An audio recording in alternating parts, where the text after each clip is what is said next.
Hello, I'm Richard Gisbert, and you're at The Listening Post. This week, China, Tibet, and the media. The public relations battle being fought over the Olympic flame. Iraq, the movie, tanking at the box office. Sir, I regret to inform you that a body was found last night. One was held for 2 years, the other for 2 months. 2 journalists freed in Iraq. And another internet phenomenon, Rickrolling, revives the memory of a reclusive star.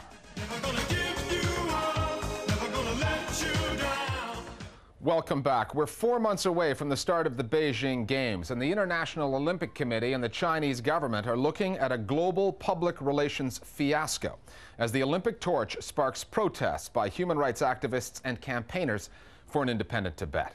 So far, they've disrupted the torch tradition in London, Paris, San Francisco. There are many more countries on the route, and news editors are circling the day in June when the torch is scheduled to pass through Tibet.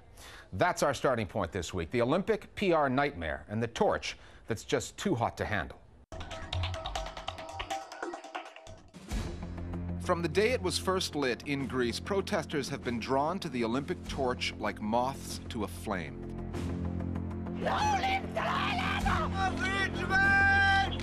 Chaos in Paris. The Olympic torch runs into more trouble from pro-Tibet protesters. The media freedom group Reporters Without Borders was at Olympia, disrupting the ceremony with a redrawn flag, turning the 5 famous rings into handcuffs.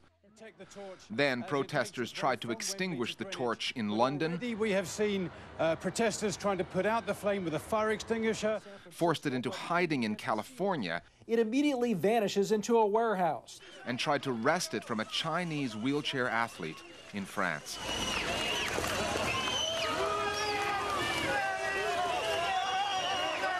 That wasn't what the International Olympic Committee or the Chinese government had in mind. You have to say that the image has not been good. The notion of the bodyguards surrounding the torch attendants in their blue tracksuits that have become so well known over the last few days, the ranks of police providing phalanx around the runner so that people watching the torch relay on the ground can't even see who's carrying the torch. But the problem is that the actual relay has become so big that it's become a media event in its own right. Images of the protests were beamed around the world, and China's human rights record and the Tibet issue were in the spotlight. The circus surrounding the torch came on the heels of last month's uprising in Tibet and the outcry provoked by the Chinese government's response to it. If there had been an uprising, March 10th, it had been squashed, and that was the end of it. And then a month later, the torch was in London and we were out protesting. It would have been harder to connect the dots. As awful as what's going on in Tibet is, the Chinese government played right into our hands. I think our government is not very good at doing public communications, see? And we should learn a lesson from this event, because see what the other side has done. For example, the Free Tibet protesters. They were very skillful in getting involved in public relations. The coverage of the torch story mirrors the divisions that exist between the West and China. So I think our relationship with China has certainly changed. I think they're basically the same bunch of goons and thugs they've been for the last 50 years. When the American network CNN showed the protests and talked about Beijing's human rights record, the Chinese countered by rallying support on websites like anti-CNN.com and TrueFace, WesternMedia.com. And they organized online petitions with millions signing on in support of their government and their games. Western media have been so biased, especially when they come across with a topic related to China. Media are known as kings without crown.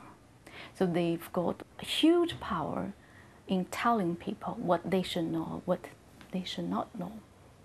But on the other side, they are having power without responsibilities.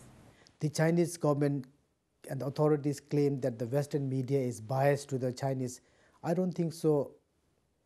That is, very true or the correct way of doing it, because, we have seen that at times some of the Western reporters, they also report something we feel it is not true.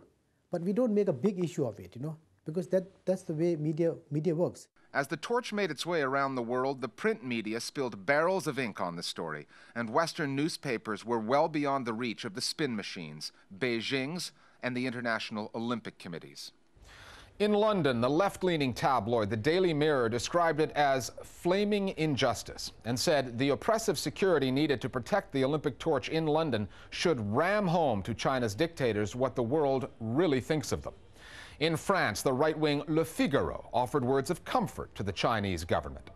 While the defense of Tibetans is a noble cause, the gesticulations that we have witnessed over the holding of the Olympic Games are exaggerated. However, the Washington Post used its editorial page to denounce the government in Beijing. The Chinese are seeing for themselves how public opinion around the world has been repulsed by their government's cynical and amoral foreign policy.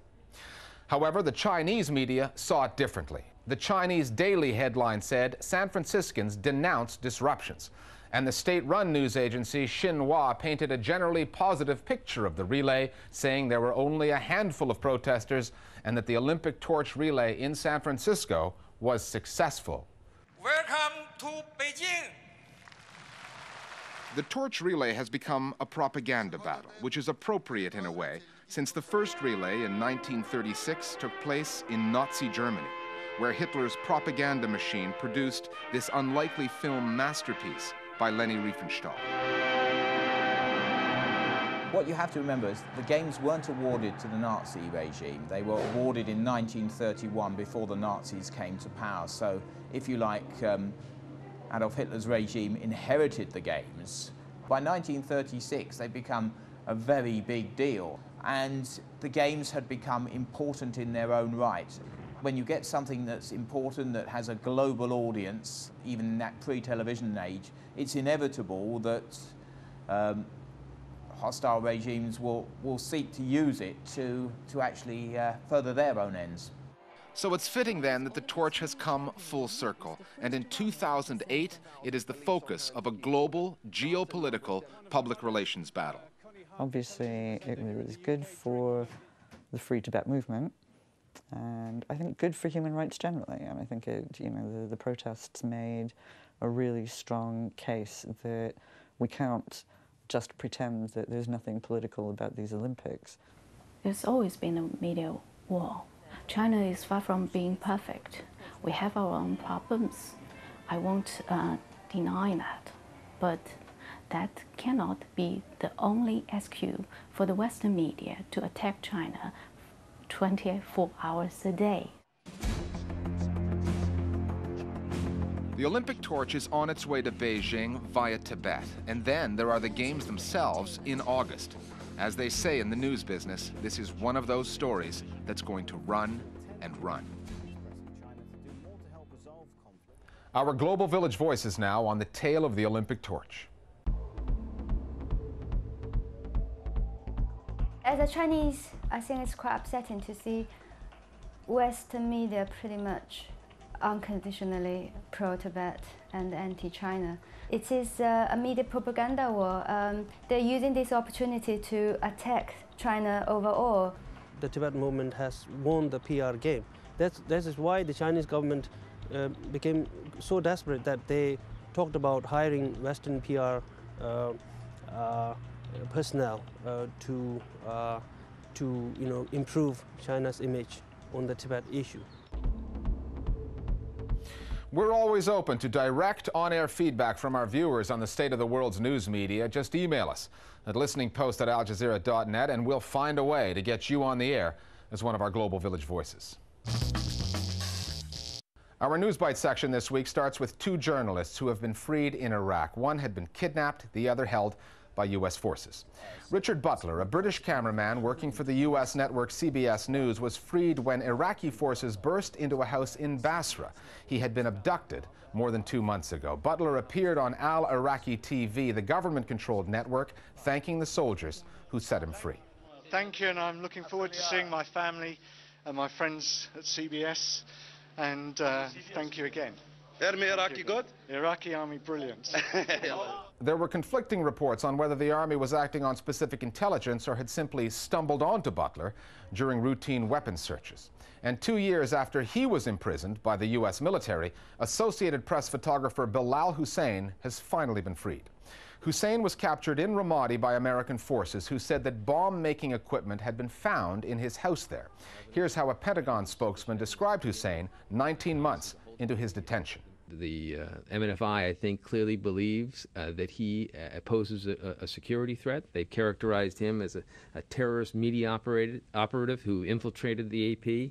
However, no charges were ever brought against Hussein, and all of the allegations were eventually dismissed by an Iraqi court. Bilal Hussein was part of an AP team that won a Pulitzer Prize for its coverage of Iraq in 2005. He was recognized for this photograph of Iraqi fighters firing off mortars in the battle for Fallujah. One of the suspects in the Madeleine McCann case is turning the tables on the media. He's suing a dozen news organizations for allegedly implying he was involved in her disappearance. McCann is the young British girl who went missing in Portugal last year. The libel case is being brought by Robert Murat, a British national living in Portugal who was the focus of much reporting in the media.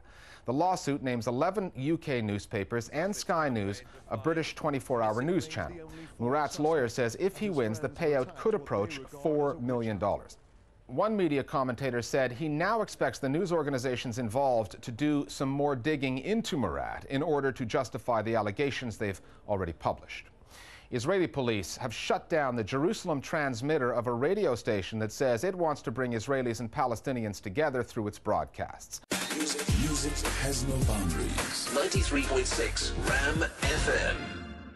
The station is called Ram FM. It's headquartered in Ramallah and bankrolled by a South African Jewish businessman who ran a similar operation in South Africa called Radio 702, which preached reconciliation in the early years of the post-apartheid era.